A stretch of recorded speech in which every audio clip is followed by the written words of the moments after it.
अक्टूबर की जो अनाउंसमेंट हो चुकी है, इंशाल्लाह पार्टी का वही फैसला है।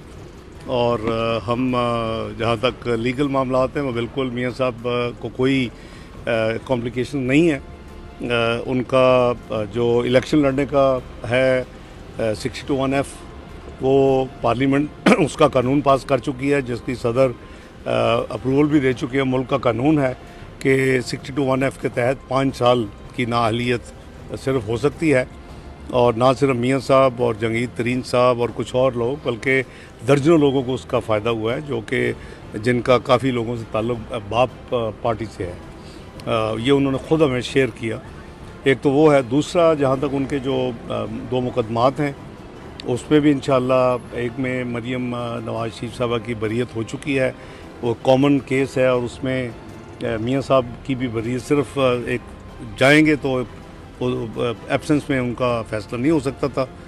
तो इंशाअल्लाह मियाँ साहब की वापसी के हवाले से कानूनन और लॉजिस्टिक वाइज सारे अरेंजमेंट पार्टी जो है वो रिव्यू कर रही है, साथ साथ उस पर काम हो रहा है। और इंशाअल्लाह उनका एक अल्लाह ने चाहा तो एक फ़कीदुल मिसाल जो है वो उनको वेलकम दिया जाएगा पाकिस्तान में। पिछले हफ्ते लंदन में थे, फिर आप पाकिस्तान के वापस आए, कोई ख़ास पैगाम लेकर आए हैं? नहीं, मैं कमिटेड था, मैं इसलिए वापस गया था।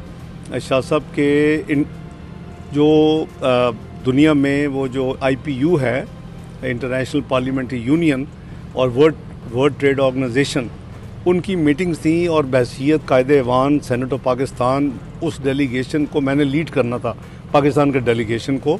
उसकी Tuesday, Wednesday, Thursday, Friday meetings थी और उसमें यूरोपियन यूनियन के भी पार्लियामेंट के मेंबर्स थे, उसमें स्कैंडिनेवियन कंट्री बहुत काफ़ी ज़्यादा, उसमें ये बहुत इम्पॉर्टेंट एक इवेंट होता है। इसमें मैंने पाकिस्तान के हवाले से जो फ्लड्स थे, जो हमारे नुकसानात थे, जो एनवायरनमेंट, ट्रेड इश्यूज़, वो सारे जो है वो डिस्कस हुए। बल्कि चूँकि मैं जब कॉमर्स मिनिस्टर था तो उस वक्त मैं एक्टिवली पार्टिसिपेट करता था। मैं 97-99 की बात कर रहा हूँ। कई ऐसी चीज़ें थी जो मैंने 25 साल पहले अगर रोका था एक चीज़, तो उस वक्त प्रेसिडेंट क्लिंटन और टोनी ब्लेयर साहब ने बहुत कोशिश की थी कि 2000 के बाद न्यू मिलेनियम में जो यानी ई-कॉमर्स हो उसके ऊपर कोई कस्टम ड्यूटी ना चार्ज हो। तो मैंने उस वक्त उसको ब्लॉक किया था मिनिस्ट्रियल मीटिंग में। वो मुझे बड़ा हैरानगी हुई कि 25 साल में भी तक वो फैसला नहीं हो सका। 2024 में उन्होंने किया है। मियां साहब जो बिलावल भुट्टो जरदारी साहब है, वो बहुत ज़्यादा आजकल नून लीग की क़यादत को निशाना बना रहे हैं और उन्होंने काफ़ी तनकीद भी की है। क्या कहना चाहेंगे? नहीं, देखिए हमारे मैं समझता हूँ खराब हो रहे हैं, क्या वजह है, वो क्या तहफ़्फ़ुज़ात हैं या क्या मामला है? वो बिलावल साहब ने कहा था ना फ्लोर पे, अब तो अभी चंद महीने हुए हैं कि लोगों के लिए डार साहब हैं, तो मेरे लिए तो डार अंकल हैं। तो लोगों के लिए बिलावल साहब हैं, मेरे लिए बिलावल बेटा है। तो अब मैं एक बेटे का क्या जवाब दूँ? देखें, ये ग्रेसफुल नहीं होता। आपने इकट्ठे 15 महीने हर फैसला कंसेंसस के साथ हुआ और मैं समझता हूँ कि मियाँ शहबाज शरीफ साहब की गवर्नमेंट ने बड़ी मैग्नेनिमिटी के साथ तमाम पॉलिटिकल पार्टीज़ को साथ लेके चले। तो अगर कोई चीज़ है, हमें सिर्फ वो एक इलेक्शन की खातर या एक सियासत की खातर एक हाथ से आगे नहीं जाना चाहिए। भाई यही कहूँगा। राजा रियाज साहब ने PMLN सब बंदी हो रही है, तो आप क्या देखते हैं अगले आने वाले इलेक्शन में? क्या और कितने लोग डिफेक्ट हो रहे जा रहे हैं एक से दूसरी पार्टी पर? क्या आप देख रहे हैं कि PTI अगले इलेक्शन में हिस्सा लेगी? सर, ये इसी से रिलेटेड है कि जो नई पार्टियां बनी हैं PTI से, क्या उनके साथ अलाइंस हो सकता है? देखिए, ये थोड़ा सा प्री मेच्योर है अलाइंस के हवाले से, क्योंकि डिपेंड करता है रिजल्ट्स क्या आते हैं।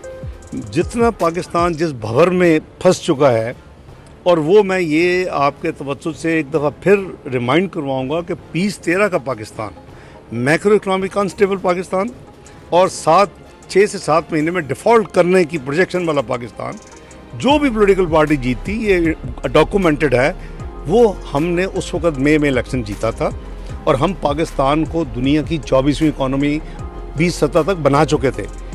सस्ती तरीन चीज़ें थीं, 2% फूड इन्फ्लेशन थी, 4% CPI थी, आपकी कंज्यूमर प्राइस इंडेक्स 6% आपकी ग्रोथ थी, बेस्ट स्टॉक मार्केट आपकी साउथ एशिया की थी और आपका स्टेबल रुपया था। इसके साथ साथ आप दुनिया की 5वीं बेस्ट स्टॉक मार्केट थी। मेरा मतलब है कि आपके रिजर्व भी है, आज तक हिस्टोरिक थे, वो 124 बिलियन क्रॉस कर चुके थे डॉलर। तो अब जो पाकिस्तान में मैंने नाम रखा हुआ है प्रोजेक्ट 2011, वो जो प्रोजेक्ट 2011 जो 2018 में जाके जो मैच्योर हुआ और इलेक्शन को रिग करके आरटीएस सिस्टम को बंद करके एक पार्टी को और एक शख्स को लाया गया, उसने वो जो मीशत दुनिया में 24वीं थी और 20वीं मीशत बनने जा रही थी G20 में शामिल चंद साल बाद, वो 47th इकॉनमी 5 साल में बन गई। ये है वो मुआशी तबाही जिसके नतीजे में हर पाकिस्तानी आज परेशान है। अब हमने हुकूमत क्यों ज्वाइन की 15 महीने के लिए, दोबारा एक बहुत बड़ी कुर्बानी दी सियासत की कि पाकिस्तान की रियासत को बचाया और सियासत में बहुत बड़ा डंट लिया। उसकी वजह ये थी कि जितनी तबाही इमरान खान साहब कर चुके थे और उनकी हुकूमत, वो हफ्तों दूर थी पाकिस्तान में एक डिफ़ॉल्ट होना और श्रीलंका बनना।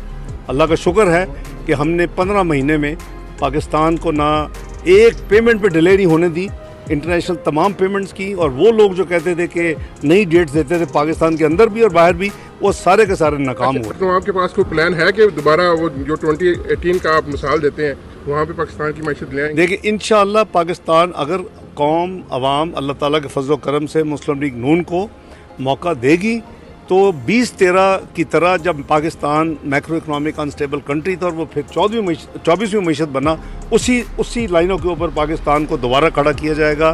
पाकिस्तान में महंगाई कम करने की पूरी कोशिश की जाएगी, पाकिस्तान के करेंसी को स्टेबल किया जाएगा, रिजर्व्स को बढ़ाया जाएगा, स्टॉक मार्केट को टेक ऑफ किया जाएगा। वही एजेंडा है हमारा इंशाअल्लाह। अच्छा सर, ये जो मुआशी मारीन है वो ये कहते हैं कि अदलिया के जो मुतनाज़ा फैसले हैं वो पाकिस्तान में मुआशी अदम इस्तेहकाम का बायस बनते हैं, क्या आप भी यही समझते हैं? ये देखें, जहाँ भी असद साहब जहाँ भी होगी ना जी पॉलिटिकल इंस्टेबिलिटी, आपके अनएक्सपेक्टेड किस्म के फैसले, जैसे पाकिस्तान स्टील मिल का फैसला एक दफ़ा हुआ, फिर उसके बाद आपने देखा कि रिकॉर्डिक का फैसला हुआ, मुल्क ने बहुत बड़े नुकसान किए।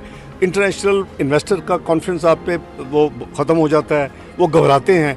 ऊपर से जो मुआशी हमारी 24वीं से 47वीं मीशत बन के तबाही हुई, अब लोग 1000 दफ़ा सोचते हैं कि हम पाकिस्तान जाएं कि ना जाएं। तो ये हमारी बदकिस्मती है, हमें इसको ठीक करना है पाकिस्तान इंशाल्लाह। Thank you.